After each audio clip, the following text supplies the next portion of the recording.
नमस्कार, मैं कमलेश कबीर आपका एक बार फिर स्वागत करता हूं इस नए एपिसोड में।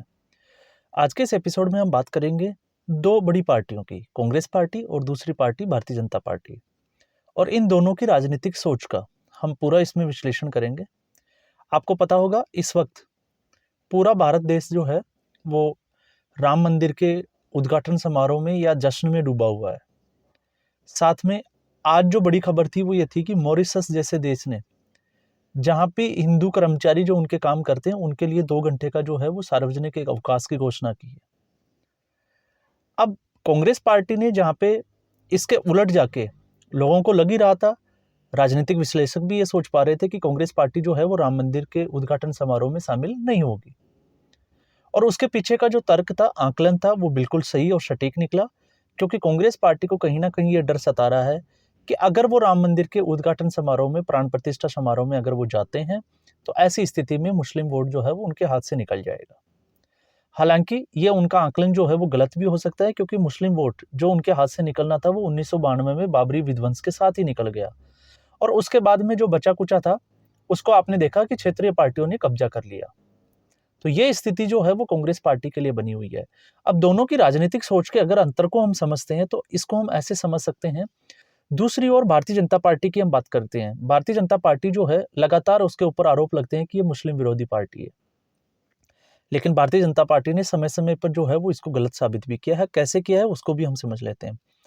अभी जब रामलला के मंदिर का जो प्राण प्रतिष्ठा समारोह है उसके साथ में स्मृति ईरानी, उनकी एक खबर जो है वो बहुत वायरल हुई, उनके फोटोज जो है वो वायरल हुए, और उसके पीछे बड़ा कारण था उनका सऊदी अरबिया का दौरा। हालांकि सऊदी अरबिया की अगर हम बात करें तो 2014 के बाद में, जब से प्रधानमंत्री नरेंद्र मोदी सत्ता में आए, सरकार में आए, प्रधानमंत्री बने, उसके बाद से इनके सऊदी अरेबिया के साथ में भारत के जो रिश्ते हैं वो बहुत ज़्यादा मजबूत हुए हैं। और उसी की एक मानगी जो है वो हमें देखने को मिलती है, जब 18 फरवरी 2018 को भारत के प्रधानमंत्री नरेंद्र मोदी ने अबू धाबी में एक बहुत बड़े जो मंदिर है, हिंदुओं का एक मंदिर जो है, उसको बनाने के लिए, जिसको अजीमुशान जगह एक नाम का है, उस मंदिर को बनाने के लिए उसकी नींव रखी थी। और ये हिंदुओं का बहुत बड़ा मंदिर है, इसका काम अभी जो है वो चल रहा है। प्रतिदिन जो है वो लगभग 3000 के आसपास जो है वो कर्मचारी, जो कारीगर है वो वहाँ पे काम कर रहे हैं। और साथ में अगर हम बात करें तो ये अक्षरधाम की तर्ज पे बनने वाला एक मंदिर है, जिसमें 2000 से ज़्यादा जो है वो कलाकृतियाँ जो है वो दिखाई जाएगी। तो एक मुस्लिम राष्ट्र में भारत के हिंदुओं को और हिंदुओं की आस्था और वहाँ के जो हिंदू लोग हैं, क्योंकि सऊदी अरेबिया की अगर हम बात करें तो उनकी कुल आबादी का लगभग 30% जो है वो भारतीय हिंदुओं की आबादी है।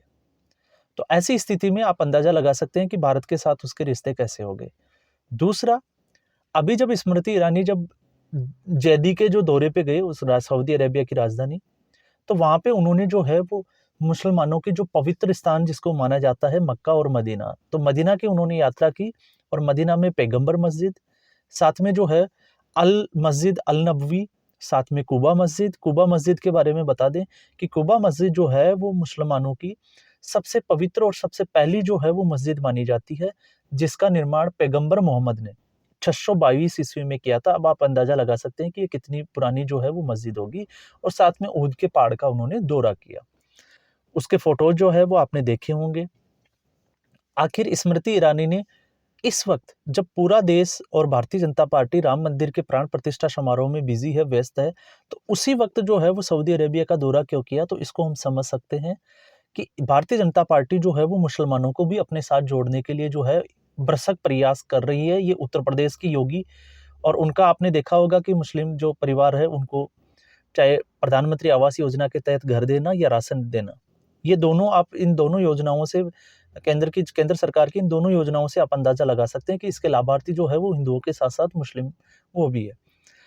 अब बात करते हैं इस मस्जिद की, तो इस मस्जिद में जो है वो स्मृति ईरानी वहाँ पहुँचती है, उनके साथ में जैसे मैंने बोला वी मुरलीधरन जो के राज्य मंत्री है वो भी वहाँ पे पहुँचे थे, और साथ में जो है वो निरुपमा कोहरू, ये कश्मीरी जो है बैकग्राउंड से हैं, और ये आईआरएस की जो है वो पोस्ट पे अभी कार्यरत है। ये लोग वहाँ पे पहुँचे, इन्होंने जो है वो फोटो सेशन भी किया, उम्रा कॉन्फ्रेंस में भी भाग लिया। और वजह थी कि भारत से जो है वो हर साल जो हज यात्रा के लिए जो हज यात्री जाते हैं, उनकी वहाँ पे क्या व्यवस्थाएं हैं उनको देखना, और उनमें क्या सुधार किया जा सकता है, ये वहाँ पे जो है उस चीज़ का अवलोकन करना। तो उससे आप अंदाज़ा लगा सकते हैं कि भारतीय जनता पार्टी जो है वो मुसलमानों को जोड़ने के लिए कितना प्रयास कर रही है। हालाँकि लगातार जो है वो भारतीय जनता पार्टी पे आरोप भी लगे हैं कि ये मुस्लिम विरोधी है। लेकिन इसी बीच ऐसी खबर आना और ऐसी खबर आने के बाद में कट्टरपंथियों का सोच जो रखने वाले लोग हैं, उनका क्या हाल हुआ होगा, उसकी भी हम बात करेंगे। लेकिन इसके साथ में हम बात कर सकते हैं कि भारत जो है वो इस साल सऊदी अरेबिया का जो कोटा है हज यात्रा का वो 1,75,000 के आसपास रखा है। मतलब हम कह सकते हैं कि 1,75,000 हज यात्री जो है वो इस यात्रा का लाभ उठाएँगे। इसमें 1,40,000 जो है वो हज समिति की तरफ से और 35,000 के आसपास जो है वो ऑपरेटिव जो जितने भी जो ऑपरेटर्स होते हैं उनकी तरफ से जो है वो कोटा रखा गया है। आपको पता ही होगा हज यात्रा पे जो है वो भारत सरकार सब्सिडी भी देती आई है और ये पहले से ही। और स्मृति ईरानी जो है वो इस वक्त अल्पसंख्यक महिला एवं बाल विकास के साथ-साथ जो है वो अल्पसंख्यक मामलों के जो है वो मंत्री भी है। तो ये मंत्रालय भी जो है वो स्मृति ईरानी के पास में ही है। तो ऐसी स्थिति में आप अंदाज़ा लगा सकते हैं कि भारत सरकार जो है वो किस तरह का जो है वो प्रयास कर रही है। ठीक उसी वक़्त जब पूरा देश जो है वो राम मंदिर के प्राण प्रतिष्ठा समारोह में बिज़ी रहेगा और विपक्ष और कुछ जो मुस्लिम लीडर्स जो कट्टरपंथी जो नेता है, जिस वक़्त ये आरोप लगाते हैं कि आपको घरों से बाहर नहीं निकलना, सफ़र नहीं करना है और उस वक़्त मदीना का दौरा करना ये कितना महत्वपूर्ण हो जाता है। साथ में हम इसमें ये भी बात कर सकते हैं, जब कट्टरपंथियों की बात करते हैं तो कट्टरपंथियों ने ये भी सवाल उठाए थे कि जहाँ मदीना और जो मस्जिद जो मानी जाती है, तो उसमें इन लोगों की जो धारणा है, उस धारणा के हिसाब से अगर हम देखें तो वहाँ पे गैर मुस्लिमों की जो है वो एंट्री पे रोक लगाई हुई है। तो ऐसी स्थिति में कट्टरपंथियों ने सवाल उठाया कि गैर मुस्लिम, वो भी हिंदू, भारतीय होने के नाते और साथ में उन्होंने जो है वो बिना सर ढके जो है वो वहाँ कैसे पहुँच गए? तो उन्होंने जो है वो सऊदी अरेबिया की सरकार हालाँकि भारत सरकार के विरोध में तो कितने कंट्रीज़ और कुछ लोग जो है वो भारत में भी जो है वो भारत विरोध का प्रोपेगेंडा चलाते हैं, उनको जलन होना, उनका इस सोच को दिखाना ये तो स्वाभाविक है।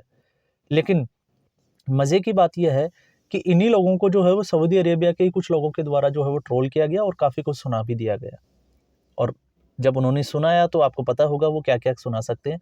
तो ऐसी स्थिति जो है वो अभी बनी हुई है भारत में, मुसलमानों के प्रति, जहाँ कांग्रेस पार्टी के ऊपर जो है वो मुस्लिम तुष्टीकरण की राजनीति के हमेशा से आरोप लगे हुए हैं। और उसी के नतीजा है, आपने देखा होगा अभी विधानसभा चुनाव में, जहाँ पे तमिलनाडु और कर्नाटका में उनको जो है वो मुसलमानों के जो है वो बम्पर वोट मिले और कांग्रेस पार्टी की जीत हुई। और उसी को देखते हुए जब लोकसभा चुनाव सामने है तो कांग्रेस पार्टी ये सोच रखती है कि कहीं जो है राम मंदिर के प्रतिष्ठा समारोह में जाएँगे, प्राण प्रतिष्ठा समारोह में, तो उनके हाथ से जो है वो मुसलमान वोट जो है वो छिटक ना जाए। तो अब ये जो सोच है, ये कांग्रेस पार्टी की सोच है। और कांग्रेस पार्टी जो है वो कहीं भी इसमें अब लग नहीं रहा, क्योंकि अगर कांग्रेस पार्टी, जहाँ पे हम बात करते हैं इंडिया अलायंस की, आज भी बैठक चल रही है। सीट शेयरिंग के फ़ॉर्मूले में वो कितने कामयाब होते हैं, ये देखने वाली बात होगी, क्योंकि अभी ऐसा कुछ लग नहीं रहा। हालाँकि ये खबरें आ रही थी कि दिल्ली से जो है 4 सीटें और 3 सीटें, कौन-सी पार्टी 4 सीटों पे चुनाव लड़ेगी अभी तय नहीं है, लेकिन पंजाब में जो है वो आम आदमी पार्टी और कांग्रेस पार्टी दोनों आमने-सामने हैं।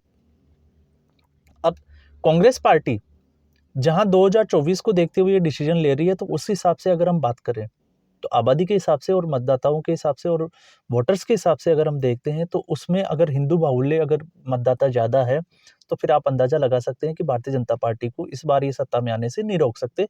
और वो भी उस वक़्त जब आप ये इस तरह की जो है वो राजनीति करते हैं। क्योंकि मानने वालों का कहना ये भी है कि कांग्रेस पार्टी को जो है इस समारोह में जाना चाहिए था, इससे उनका नुकसान नहीं होता बल्कि फ़ायदा ही होता। और ये जो है वो खुद कांग्रेस पार्टी के कार्यकर्ता, उनके कुछ लीडर्स जो है, वो भी ये बातें कर रहे हैं। और कार्यकर्ताओं का कहना है कि वो अगर फील्ड में जाके वोट माँगेंगे तो वो किस मुँह से माँगेंगे? तो ये इनके लिए जो है वो वोटर्स के लिए एक बड़ी जिसको बात करें कार्यकर्ताओं के लिए, वोटर्स से वोट माँगना जो है वो बड़ी मुश्किल जो है वो होती हुई नज़र आ रही है। ये कांग्रेस पार्टी का अपना एक नज़रिया है। तो इससे हम अंदाज़ा लगा सकते हैं कि भारतीय जनता पार्टी की राजनीति और कांग्रेस पार्टी की राजनीति में जो है वो रात-दिन का जो अंतर है वो किस तरह का है। जहाँ भारतीय जनता पार्टी दूरगामी सोच रखती है, वो दूरदर्शिता के साथ में जो है वो काम करती है, वो हर तबके को जोड़ने का प्रयास करती है। वहीं कांग्रेस पार्टी जो है, वो एक कम्युनिटी को, कुछ कट्टरपंथी सोच वाले लोगों को जो है, वो खुश करने के लिए, उनको साथ लाने के लिए जो है वो इस तरह का प्रोपेगेंडा, या इसको हम ये कह सकते हैं कि इस तरह की जो बहुत गिरी हुई राजनीति जिसको हम कह सकते हैं कि वो राजनीति कर रही है। वो हिंदुओं की आस्था की बात यहाँ पे नहीं आती। जहाँ हम पंथ निरपेक्षता की बात करते हैं, तो जहाँ कांग्रेस पार्टी के नेता जो है वो लगातार इफ्तार पार्टियों में देखे जाते हैं, लेकिन वो मंदिर जाने में कतराते हैं। पादरियों के साथ में बैठ के जो है, जब पादरी ये कहते हैं कि भारत माता के ऊपर जो है, आप लोग इसको माता कहते हैं और इसके ऊपर पैर रखने पे भी जो है वो उनको शर्म आती है, तो आप अंदाज़ा लगा सकते हैं कि उन लोगों की सोच क्या है और इन लोगों की सोच जो है उनके साथ जो बैठते हैं और फिर भारत जोड़ो यात्रा का वो जो है वो अपना बखान करते हैं, तो ये आप अंदाज़ा लगा सकते हैं। साथ में भारत न्याय यात्रा उसी वक़्त क्यों रखी गई जब इनको पता था, तय था कि 22 जनवरी को जो है राम मंदिर की प्राण प्रतिष्ठा समारोह है। क्यों? क्योंकि ये लोग इस समय जब ये सब कुछ हो रहा होगा तब ये अपनी न्याय यात्रा में कुछ ऐसे स्टेटमेंट दे रहे होंगे जहाँ पे इनकी दुनिया में जो है भारत की जो है वो छवि खराब हो। लेकिन इनको ये भी पता होना चाहिए कि जहाँ बड़े-बड़े देशों की जहाँ हम बात करें, अमेरिका और ब्रिटेन जैसे देशों में जो है वो लोग इस धर्म का, इस जिसकी हम बात कर रहे हैं आस्था की, और इस मंदिर का जो है वो जश्न में डूबे होंगे। भारत में तो दिवाली बनेगी ही बनेगी, लेकिन बहुत से ऐसे कंट्रीज़ है, चाहे वो मुस्लिम कंट्रीज़ है, चाहे पश्चिमी देश है, वहाँ के हिंदू और वहाँ के समाज के लोग जो है वो भी इस तरह के जश्न में डूबने वाले हैं। आज के एपिसोड में बस इतना ही, फिर हम एक नए एपिसोड के साथ हाज़िर होंगे। तब तक के लिए धन्यवाद।